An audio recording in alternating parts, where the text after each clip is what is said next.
So, such an important day today, World Mental Health Day, and I'm so glad that I'm here because it's of utmost importance for all of us. I'm just going to quickly introduce myself, then I'm going to get into the presentation, and then I'll leave some time for Q&A. So we're looking at half an hour to 45 minutes max. So I want to make this as engaging as possible, so it's not just me talking. I'd like to hear from you as well. If there's something that you'd like that's burning, stop me. I'm happy to explain further. So I'm Linda Sakr. I'm a holistic counseling psychologist at Keyani Wellness Center. I was born and brought up in Dubai. I went to school here and then I went to uni in London. So I studied psychology and I went on to do counseling psychology. And I lived there for about 12 years, and then I moved back here in 2005. So I've been practicing since then. My work in London was mostly with refugees. It was very different to my work here, so it was a very different time. I often wonder what happened to the refugees that I worked with because it was pre-internet days. So I always wonder how their lives evolved, what happened. So I'm hoping that one day they will find me and, we'll see how things turned out. So just a little bit more about me. I am of Lebanese Iraqi background, but like I said, lived in the UK. I see myself as a global citizen. I've got 3 beautiful children in 3 different countries, so it's quite exciting. They're all taller than me.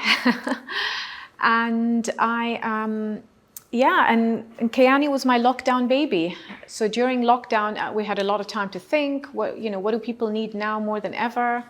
We got evicted where we were working at my previous clinic. And so I was thinking people need to come together, to heal, to grow, to learn, wanted to create a community. So that's how Keyani came about. So hopefully we'll welcome you all. It's in Manara, beautiful center, holistic. We've got everything from acupuncture to hypnotherapy, psychotherapy, life coaching, kinesiology, yoga, meditation. So feel free. We'd love to welcome you. Great. Okay. So as I said, today marks World Mental Health Day. And I just wish every day was Mental Health Day because it's so important, such an important awareness that we need to have. I mean, the thing is with Mental Health Day is to really check in with yourselves. Where are you at? How are you doing? How are you feeling? To keep connecting with yourself. It's a constant process. We never stop doing that. And also to remove break that stigma. When I wanted to study psychology, my mother said to me, "Oh my God, you're going to go mad. This is outrageous. You're going to listen to all these stories." But this was 30 years ago. Things have changed a lot since then. We're not talking about sickness and madness as much as we're talking about health, well-being. So I'm so glad we've come such a long way. And thanks to the pandemic, it taught us that it's okay not to be okay. It's okay to reach out. It's okay to speak up. And the other thing with Mental Health Day is that no one is alone. We're all here to support each other, and every struggle has a solution. To help people seek professional help. And it's okay, find the help that you need to help you get through, to help you navigate this life that's very frantic and lots going on and just making sense of things. So what we've got here is, what is stress? I mean, stress is something that we all have and go through, and it's just a part of our lives, daily lives.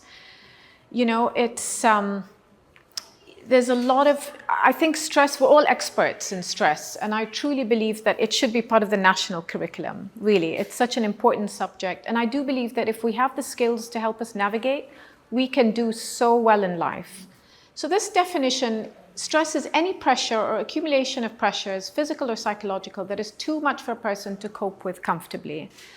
So I want you to think of it a bit like a car. I think most of you probably drive.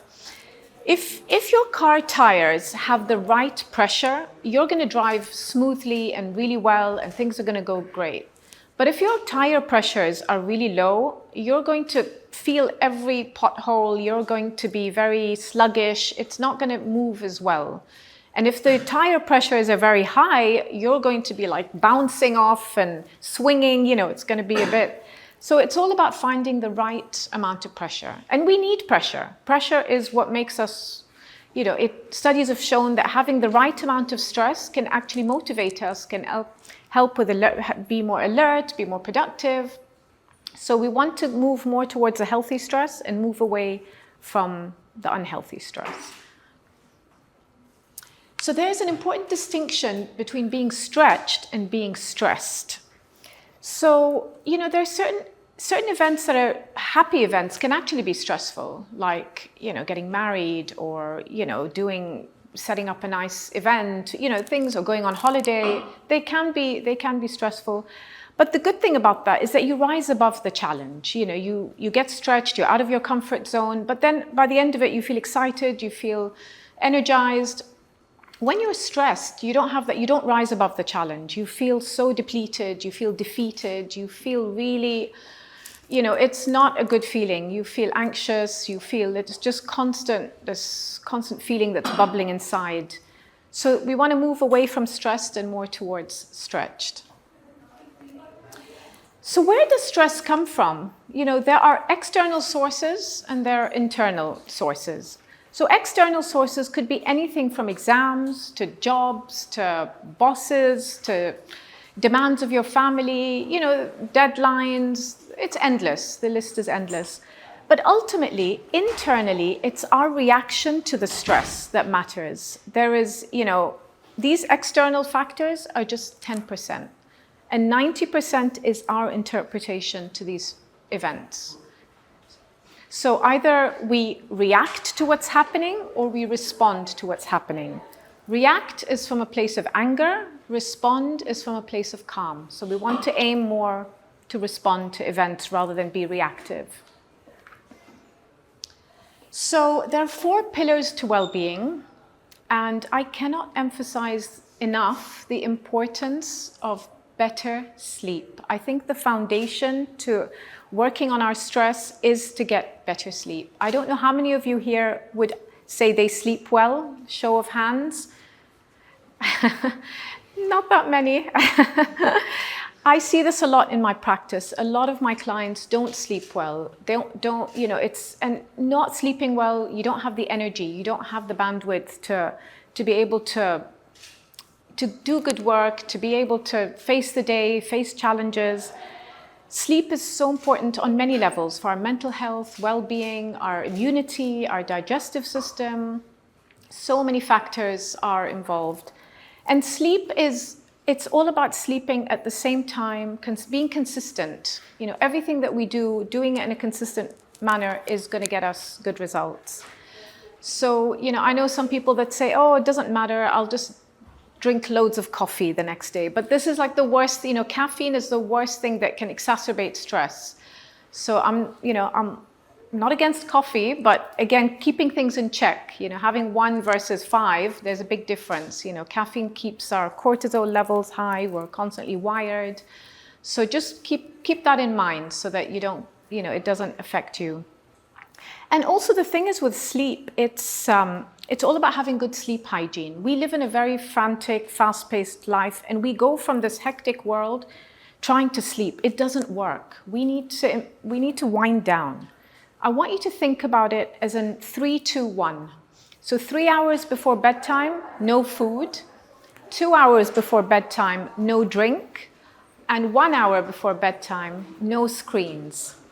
I know a lot of people are okay with the food and drinks, but screens they struggle with, I think, and that is what's keeping us wired. So I think also, as difficult as it is, as tempting as it is, we have our phones, we charge them on our nightstands, we wake up in the middle of the night, we check our phones. All of this is adding to our pressures. I do recommend investing in an alarm clock and putting your phone away and not checking news first thing in the morning or social media.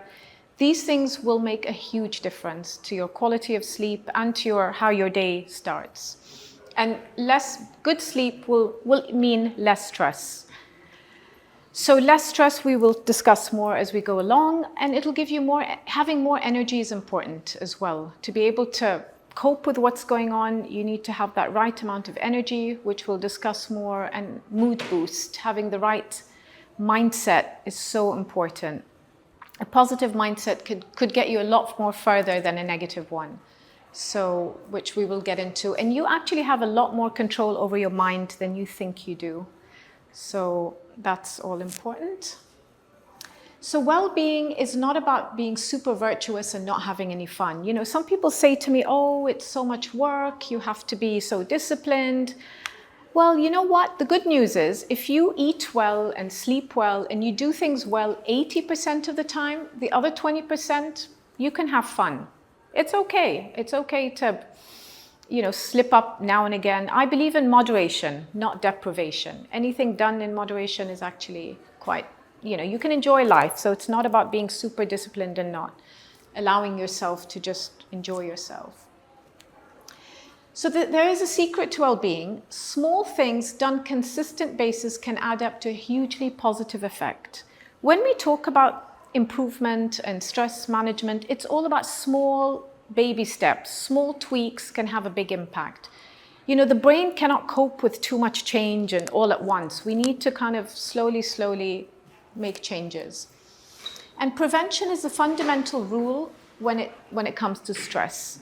So as they say, prevention is better than cure. It's very important to be able to take steps to prevent and anticipate. And you can only do that when you keep checking in with yourself. Where am I at? How am I feeling? So stress is a marker to tell us that things are getting too much. It's a sign. Our body's so intelligent. You know, if it knows, the body keeps the score. If it's feeling overwhelmed, it's going to roar. You know, the body will always give us signals, and we either choose to make sense of them or we choose to ignore them. So always go within, tune into your bodies. Stress can also be a productive and motivating force. You know, if you didn't feel stressed before an exam or a job interview, do you think you'd do as well? I mean, that stress shows that we care and that we want to do well. So we need a bit of stress, like I said earlier, to motivate us. But when it gets too much and it's prolonged, that's what could lead to burnout, which we want to avoid at any cost. So you can't ride the waves, but you can learn to surf. Great. So how stressed are you? Stress comes, you know, we all experience it differently. So for some people, it shows up in our thinking. Are you overthinking? Are you ruminating? Are you catastrophizing? Are you negatively thinking? You know, all these things can really impact you. Some people, I see a lot of people are overthinkers. Do you feel stress in your emotions? Do you feel irritable? Do you feel tired? Do you feel constantly, you know, that you're just numbing? You know, all these things can really impact how you feel. Is it reflected in your immune system?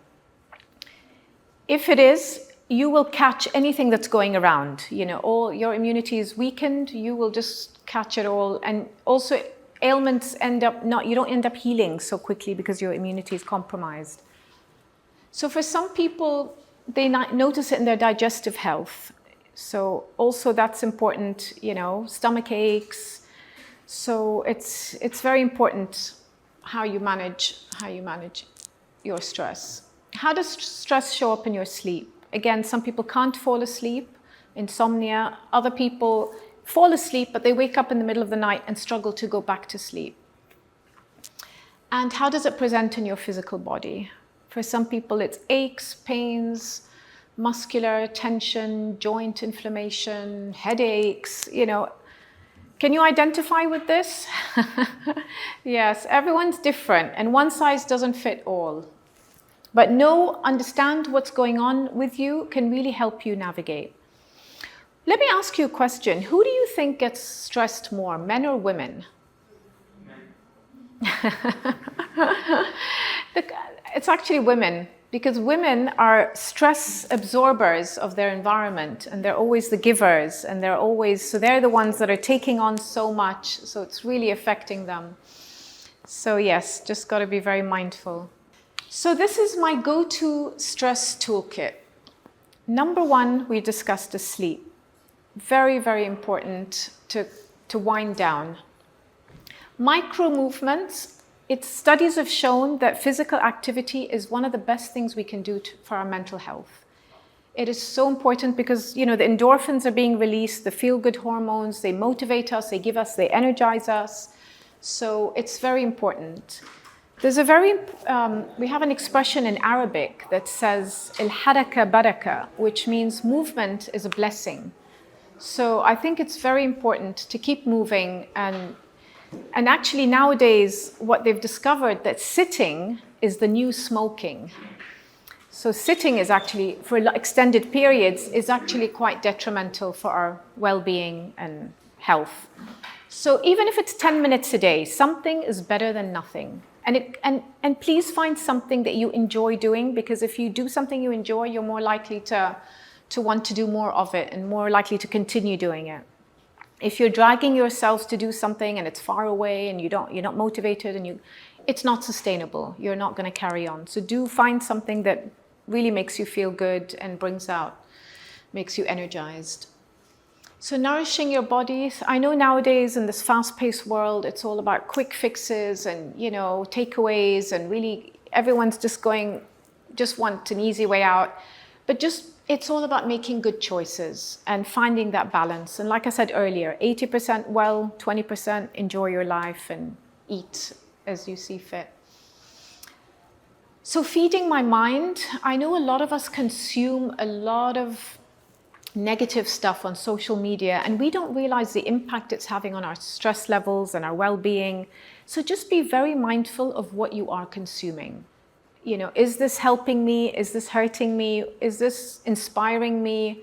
Just be selective. There's a lot out there and everything is at our fingertips, so we need to be selective and make good choices when it comes to consuming different things and just reading things that could be quite beneficial. One thing I notice nowadays, everything is done on our screens, everything, but I'm very much a believer, and many times we're multitasking. We're on our screens doing something, we're watching something, we're replying to an email, we're talking to a family member. This is just what causes stress in the body.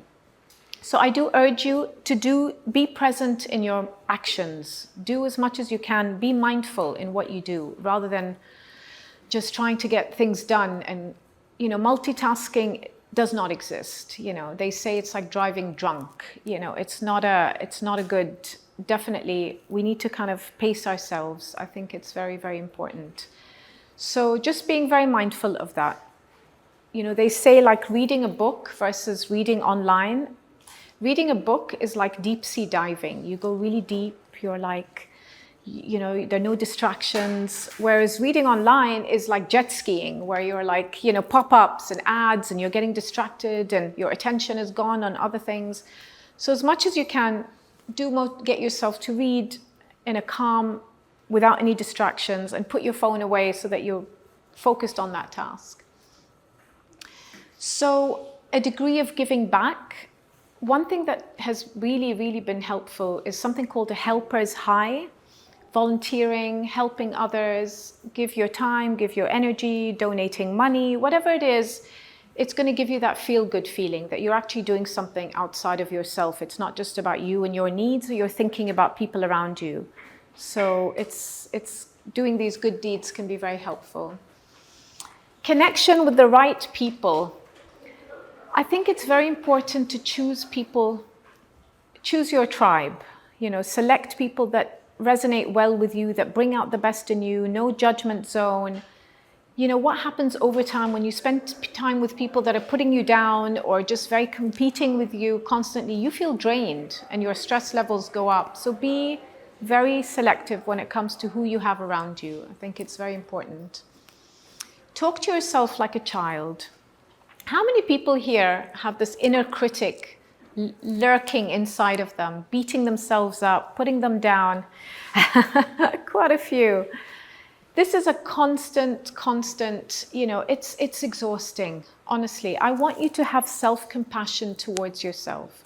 Give yourself credit for how far you've come, what you're doing, what you could do. If you have had a bad day, it's okay. Doesn't define you. It's not the end of the world. Just say to yourself, what have I learned from this experience? How can I grow from this? What can I do differently next time? Versus beating yourself up, which puts you in a place where you're this bad person.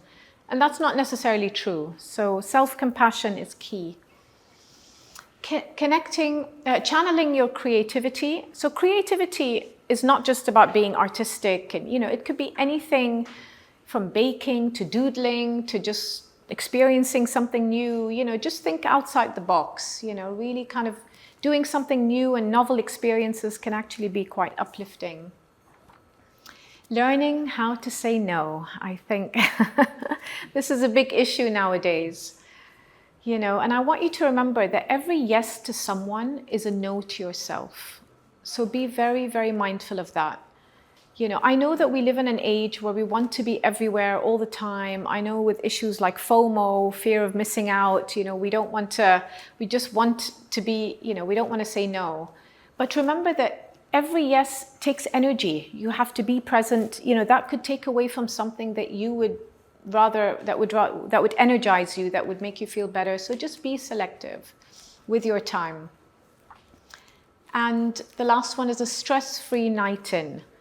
It's so nourishing, having that quiet night in, just doing your thing, just really relaxing. We've become human doings. We're no longer human beings. It's all about doing, and it becomes very frantic. We want, like I said, it's like we have to be attractive at all times. We have to be fit. We have to be socializing. We have to be financially successful. Otherwise, we consider ourselves to be losers. It's that kind of, so just be very mindful and be very selective and just finding what works. And remember, different things work for different people.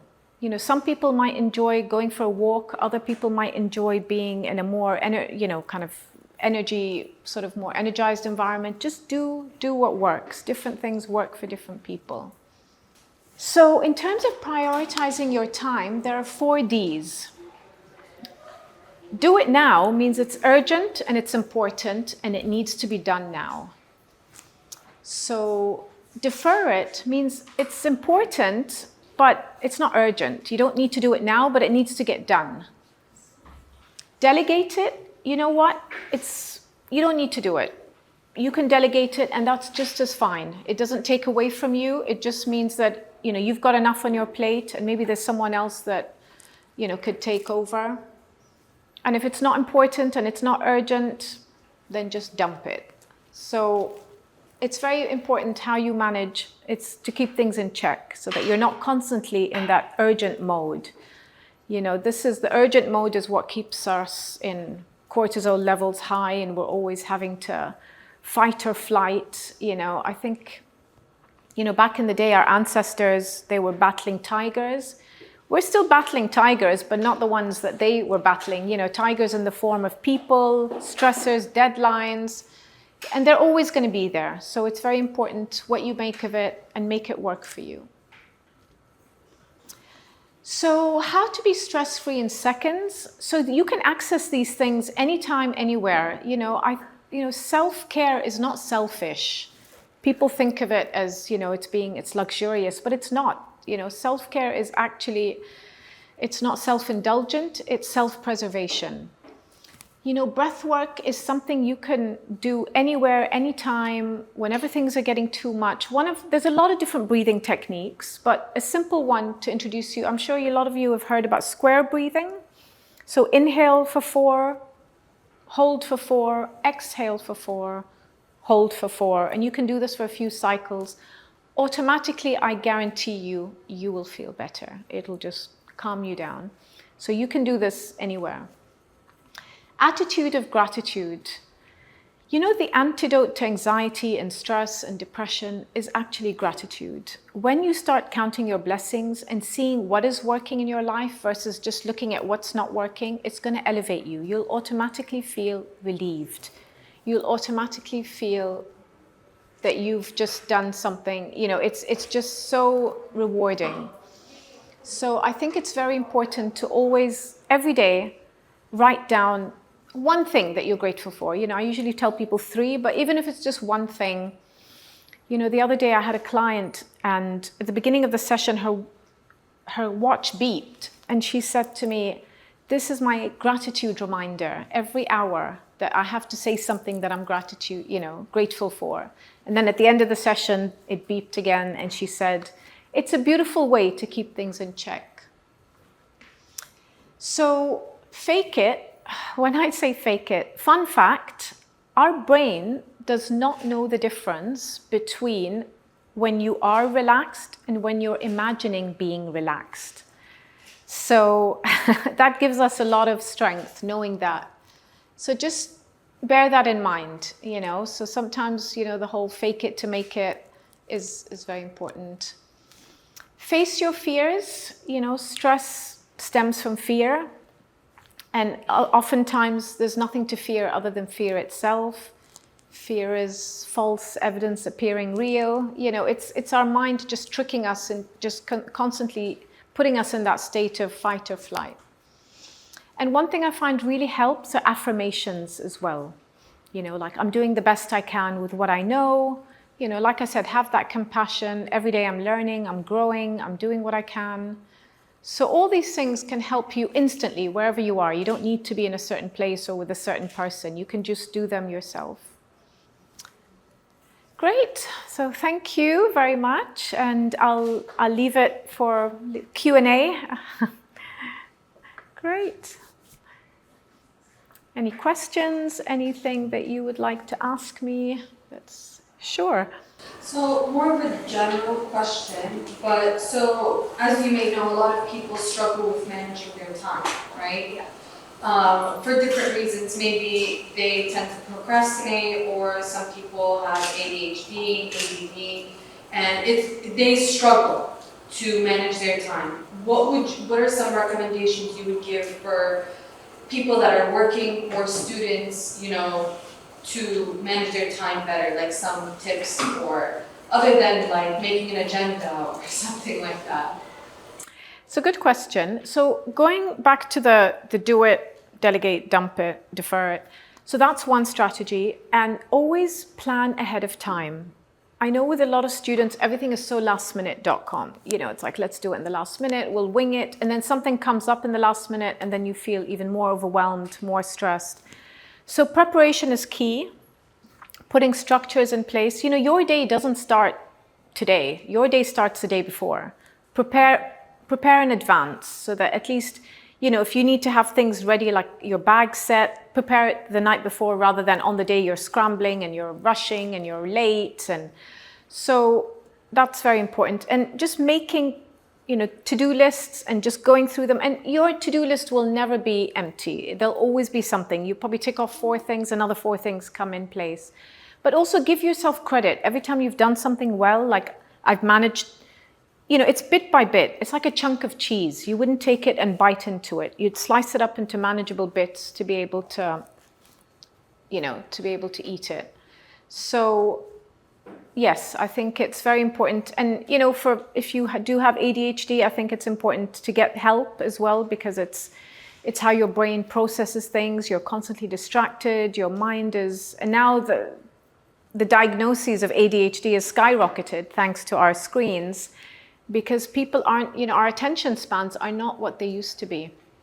So we are constantly distracted. But one thing I would recommend, like I said, give yourselves a break from your phones. There's something called popcorn brain, where you're constantly on your phone when you're standing in line, when you're, in the supermarket, when you're waiting for someone. People are on the verge of getting run over, but because of this whole situation. So really kind of taking a step back. And like I said, reach out if things are too much and you need help. Don't feel shy. It takes a village to raise a child. We are a community. We're collective. We don't need to feel like we don't have superpowers. I wish we did. So if things are getting too much, ask for the help that you need, whether it's friends, family, professional help. So you're not alone. That's the most important thing. Great. I have a small question. Sure. Let's say while working on your assignment, you're really stressed. You are in the middle of feeling overwhelmed. How do you get out of that? This is very normal. You're overwhelmed. I want you to take a step back, do a bit of breath work. Really sort of say to yourself, I'm going to get this done. It's step by step. You don't climb a mountain from 0 to 100. There's got to be steps. And everything has a solution. I've got what it takes to do this. This is exhausting, but I've got what it takes. It's about changing the narrative is very important. Because when you're in stress mode, it's the end of the world. I'm never going to get through this. This is really difficult. But when you start saying, I'm doing the best I can, these are the things that I'm going to do, shifting from being problem-oriented to solution-focused is very important. And make a list of, today I'm going to give myself this much time, I'm going to give myself this many breaks. Yes, so that you don't, because it's very overwhelming. It is, when you're in the thick of it, you're just completely like, it gets very exhausting. Yes, yeah. Great. Sure. So earlier in one of your slides, you were talking about how to say no, Yes. right? As you know, majority of us in this room, but also in the UAE, come from strict households, from conservative families, let's say, and no is not in your vocabulary. You can't say no to your parents, like even if they're stressing you out, they could be the cause of your stress, or the trigger to causing you to feel burnt out with workload or with your education, your academics and stuff like that. How can, students and also partners, family members, create that boundary, right? On respectfully saying no without saying the word no, if that makes sense. It's like talking to a toddler. Yeah, because honestly, they do say you can't teach, what's the saying, you can't teach dogs new tricks or something, old dogs new tricks. So you can't teach your parents, what our generation now believes in, normalizing mental health or normalizing that, I think I need a break, so on and so forth, right? So how can we have those conversations with, whether it's our parents or our boss or our teachers, on let's take a step back, our mental health matters, how can we move forward from here? That's a really good question. So it's not the no, it's how we're saying it. Are we saying it in a defensive way, or are we saying it in an assertive way?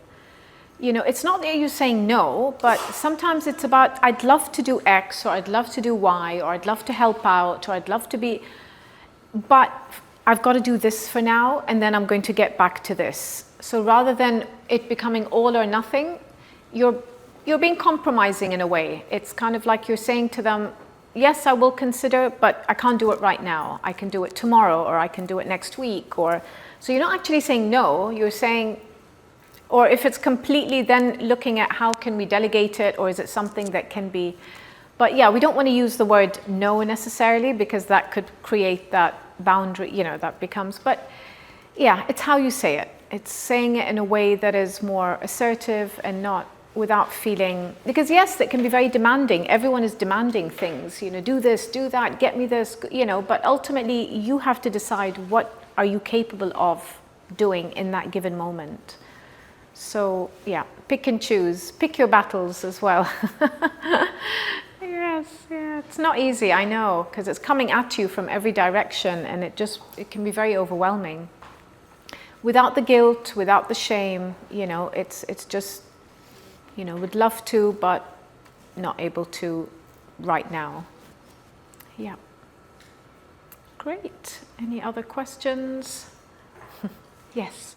Could you also suggest some ways of how to manage your emotions in a healthy way? If you're angry or if you're sad, how can you manage that in a healthy and walking way? Yeah, that's good.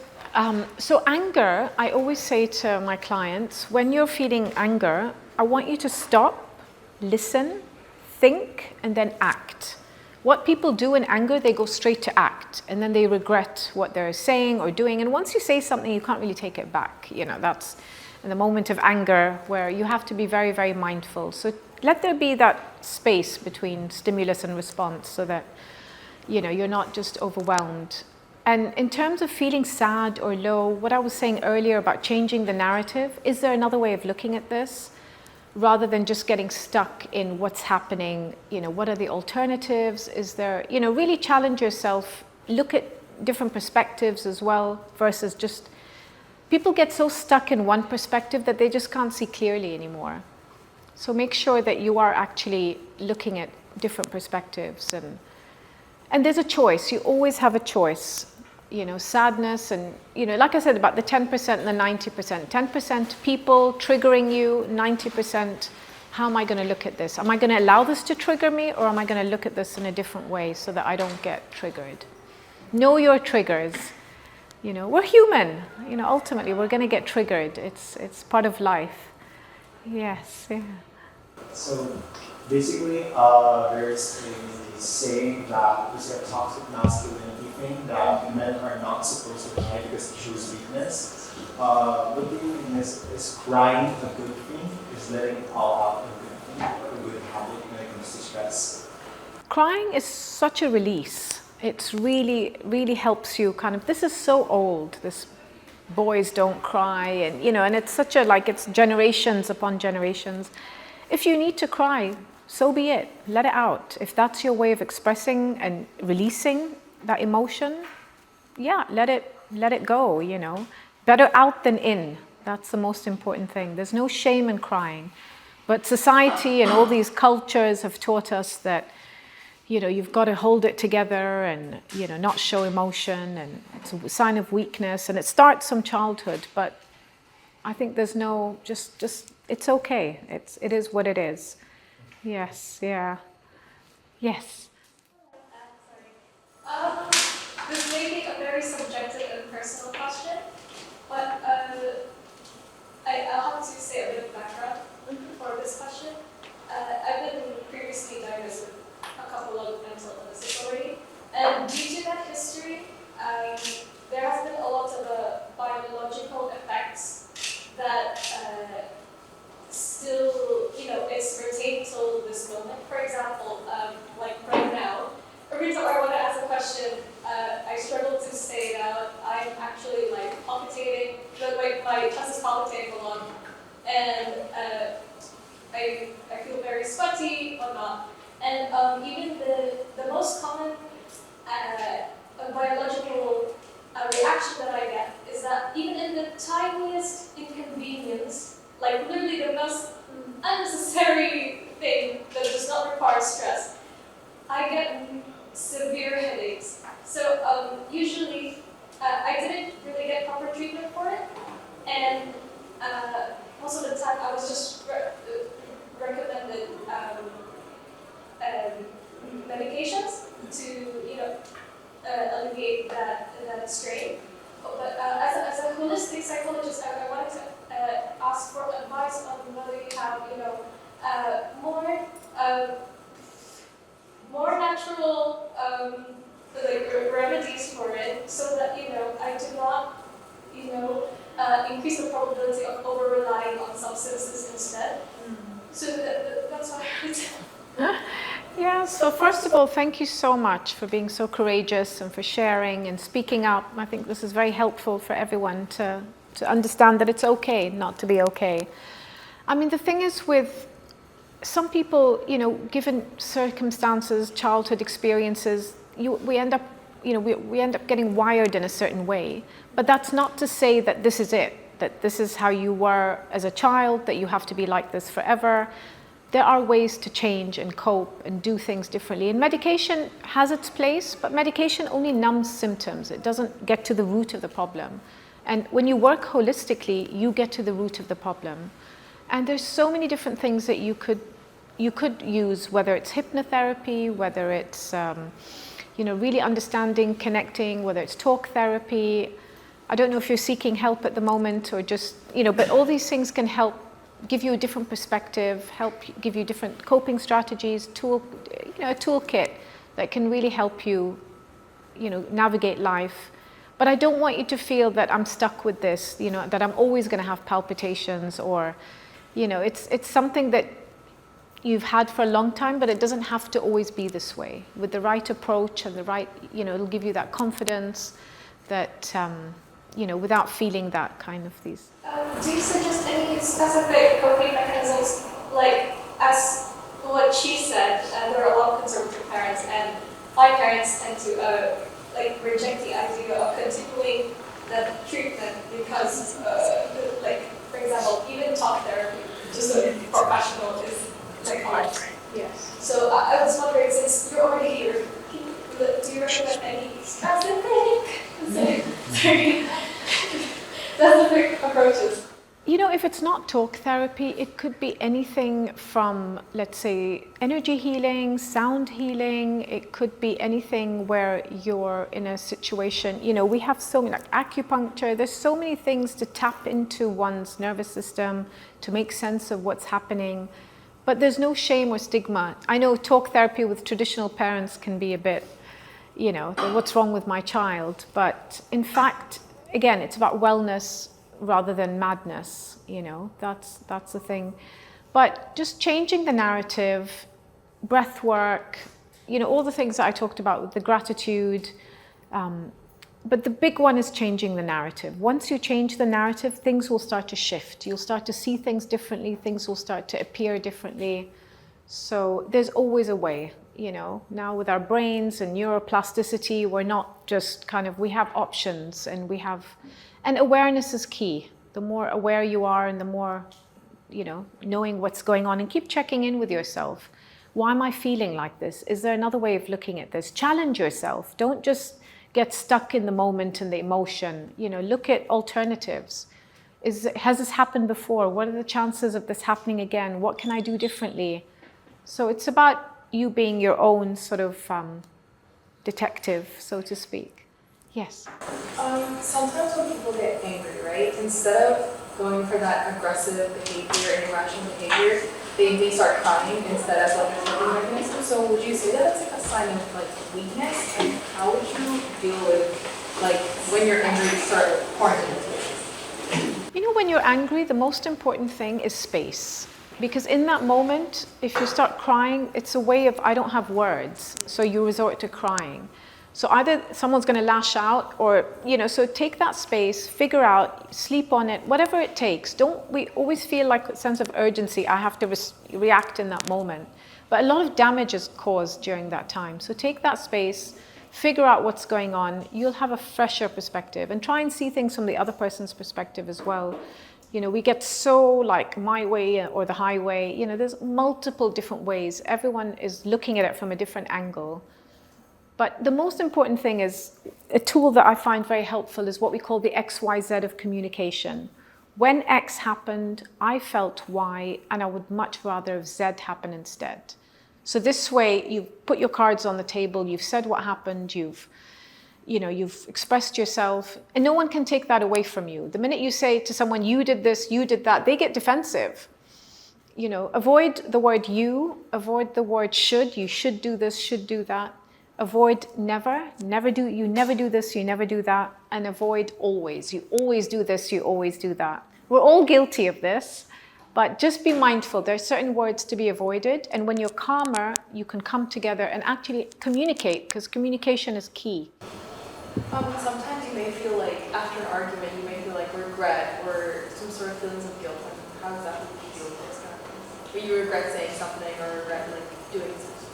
Say it to the person. Let the person know that you regretted your actions, your words, whatever it was. Speak up. Be accountable. Be honest. Be open. We're human. You know, if we keep beating ourselves up for not doing well, you know, it's always going to put us in a place of, you know, we're not, you know, it's always going to stress us out. So just be very transparent, you know. I wasn't very happy. I had a good think about, I reflected on my behavior. I wasn't very proud of what I did. And so the other person can come forward and just accept the apology and also speak up on how they behaved and keep the communication channel open. There's always, you know, being angry and reactive never solves anything. And the minute our volume goes up, know that we've lost. Whatever point that we're trying to make, we've lost that argument. So it's important.